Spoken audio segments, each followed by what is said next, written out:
So I think in my late 20s, I was living in Vermont when I did a triathlon and I came in last place. And I was in good shape and I was pretty thin and I worked out regularly. And at this time in my life, I was very self-conscious. I was concerned what other people thought about me. And so coming in last place was mortifying.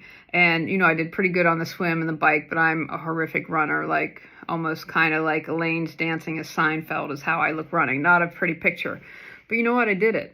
And I was super proud of myself. And I did it with a friend of mine that I worked with who just was a super guy and very supportive. And he was like, you know what? You did it. You put yourself out there, so you should be really proud of yourself. And so that helped shift my mindset, right?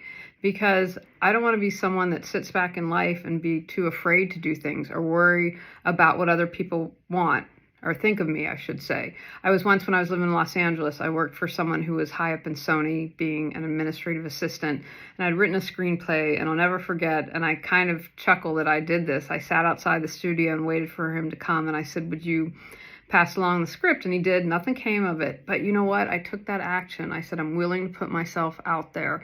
And I just want to remind you of that. And people who are the keyboard warriors and criticizing you, what are they doing? Probably not much, except for sitting around trying to criticize you, right? And that's really about their fear and that they wish they could put themselves out there. So I think there's something freeing. The older you get, you're more willing to take risks. But I'm going to encourage you, no matter what your age is, put yourself out there. The sweeter fruit's at the end of the limb on the tree, and you'll just might be surprised at what you find out or what you get or what you learn about yourself.